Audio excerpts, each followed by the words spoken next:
Okay, the third paper in this session is called String of Search, SoS, Learning to Search in Language. It will be presented by Kanishk Gandhi from Stanford University. Hi, I'm Kanishk, here to talk about stream of search, a line of work that we've been very excited about recently. I'd like to start by asking you to solve this question. Combine 2, 5, 6, and 8 using addition, multiplication, division, subtraction to get 24. And as you're trying to do this, try and observe your thought process, the steps you take, how you think, while trying to get there. And don't worry if you can't solve it. I'll give you the solution in a bit. I'll give you a few seconds there.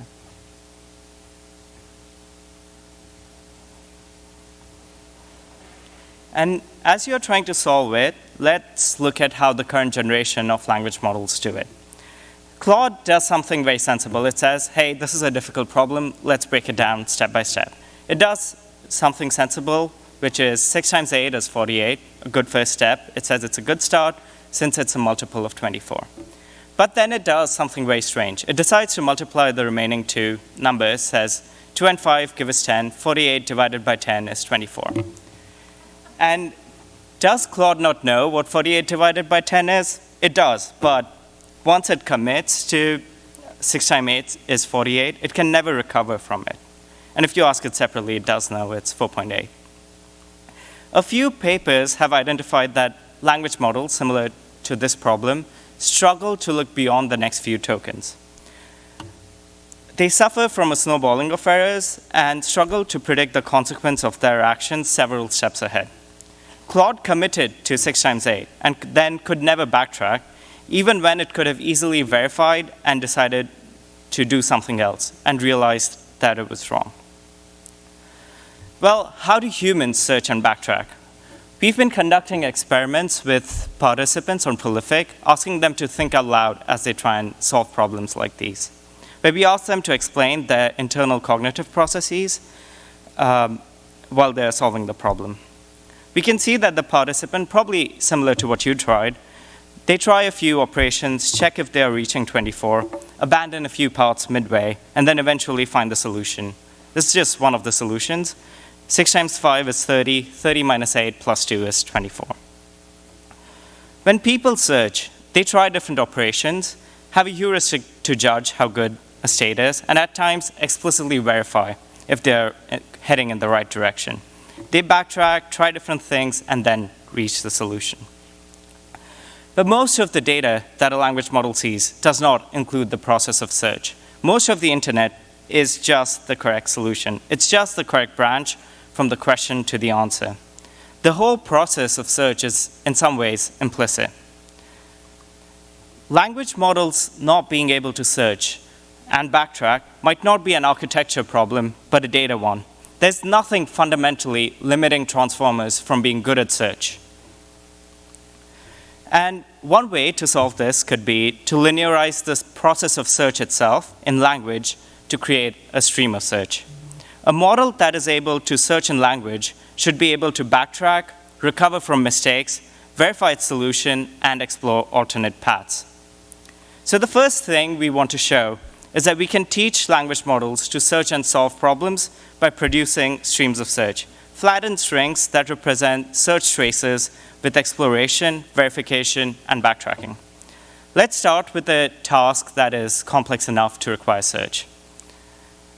The task we choose is the game of Countdown, inspired by British comedy game show. 8 out of 10 cats does Countdown. The goal here is to reach a target number, an integer. In the example I showed, it was 24. The inputs are for integers that need to be combined with arithmetic operations. Countdown is interesting because it captures the characteristics of complex search problems. It has a high branching factor. It's very easy to verify that you've reached the solution. And the task also has an inherent look-ahead problem, where an action taken initially affects what happens later. So to linearize the process of search in language, we need some vocabulary, and we need to understand the components of search. So there are the states, where you are and where you want to be. Next, you can take some actions like expand a state to generate children with arithmetic operations. And then there's an exploration choice, which states you choose to expand.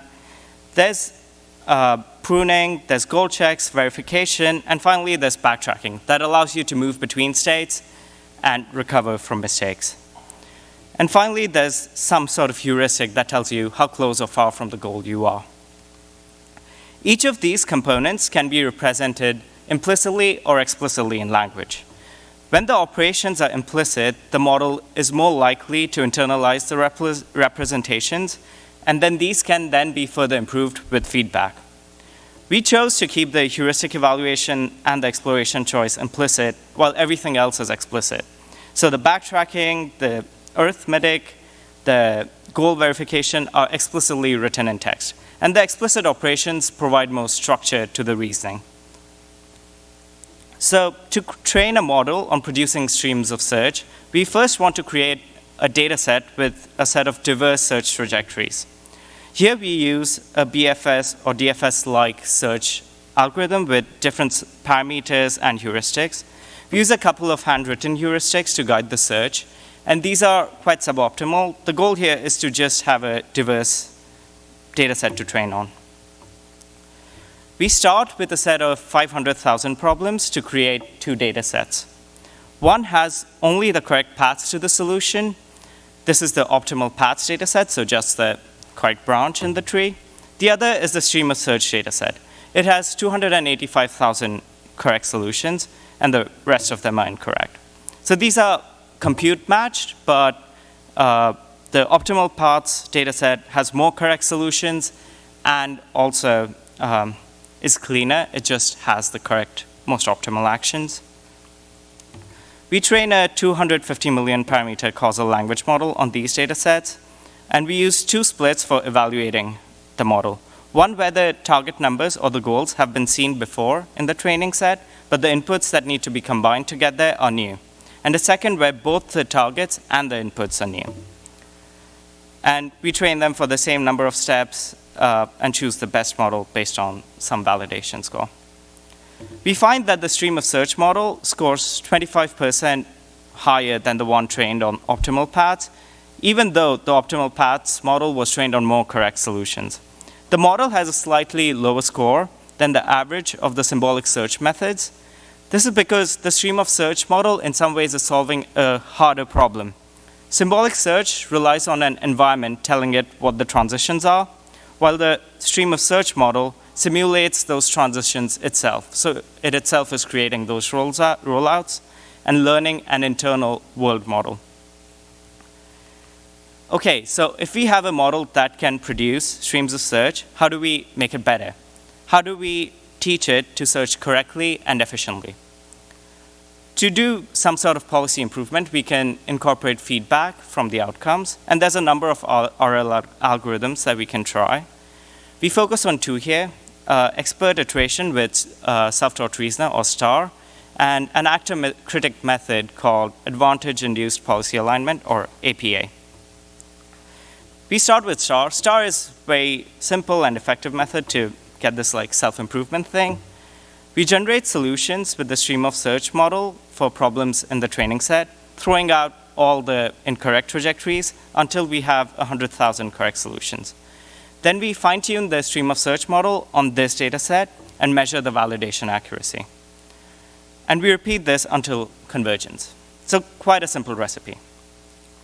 With STAR, we can see that we can bootstrap the stream of search model to do better by training on its own correct outputs. The second method we try is an actor-critic method called APA. For the critic, we create a copy of the stream of search model that serves as the value network. We define a straightforward reward that takes into account correctness and the length of the trajectory. And APA uses a reference policy to prevent the policy from drifting too far.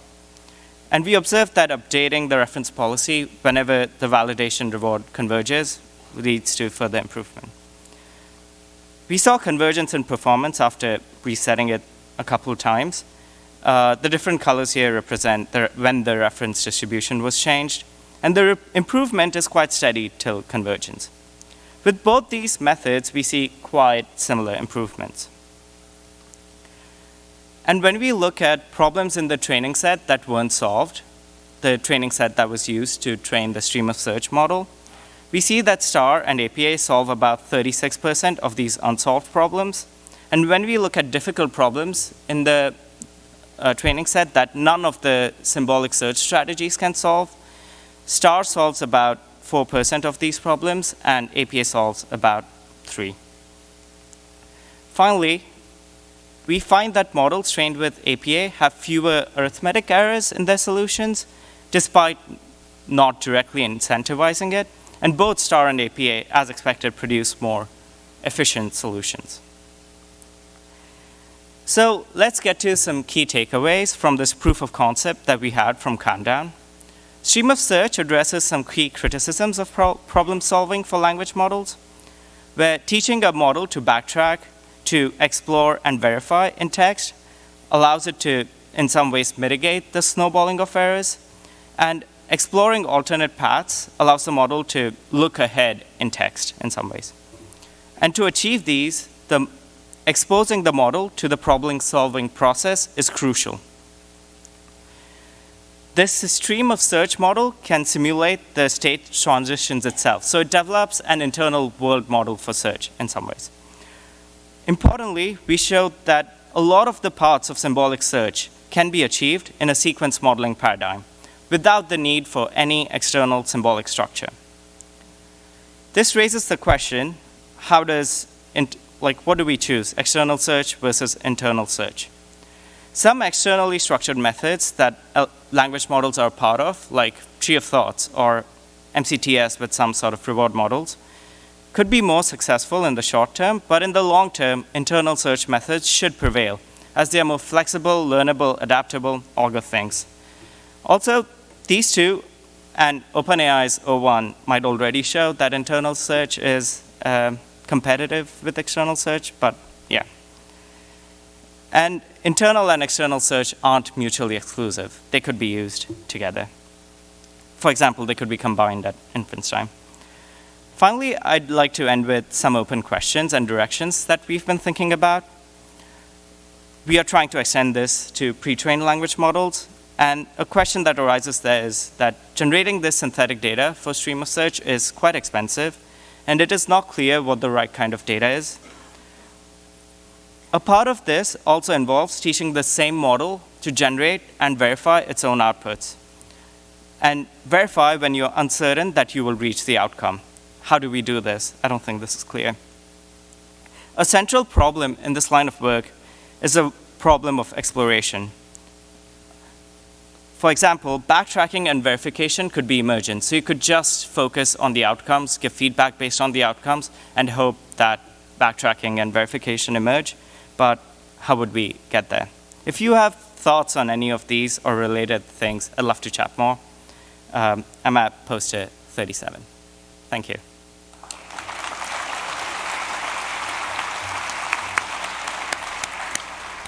Thank you so much. So we have time for questions. Please just come to one of the two mics.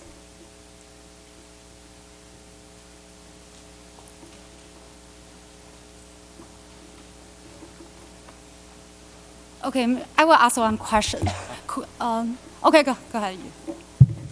Yeah, very interesting work. Since you mentioned this internal world model for search, how strongly do you observe that? Like if you synthesize data for one problem and then train it, does this automatically generalize to another problem with this same search process? So these models were not pre-trained, so they were focused on the game of Countdown.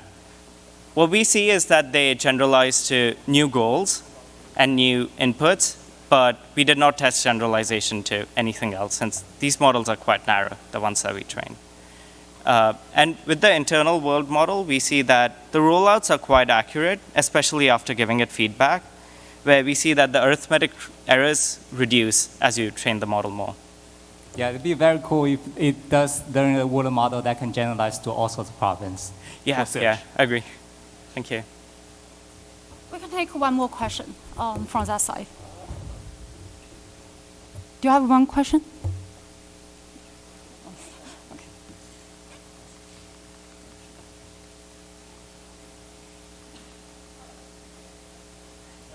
No.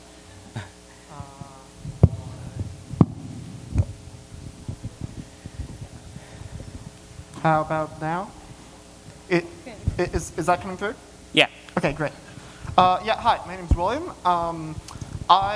So it seems like one of the key ideas here is to make the model more robust to having its own mistakes in its context window, like its own prior mistakes in its context window. It seems that the pre-training process by which we normally train LLMs is sort of actively hostile to that because it's teacher forced, and so we're training the model to always predict tokens under the assumption that sort of the prior text is this like assumed good ground truth. I was wondering if you had any thoughts on ways that the pre-training process might be able to be adapted to make the model sort of more robust to these kinds of things. Yeah, that's an interesting question because it gets back to the thing about the data generating process being hidden and it just being assumed that the model knows how the data is generated, where you don't see all the scratched things out.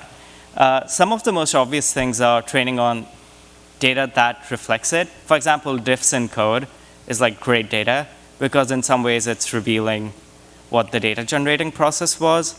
Other ideas could be moving towards more agentic pre-training, but it's not clear. I'm just throwing ideas out there, where you are generating synthetic data that tries to reconstruct the process of generating that data that the pre-training data set has. But yeah. Great. It's an interesting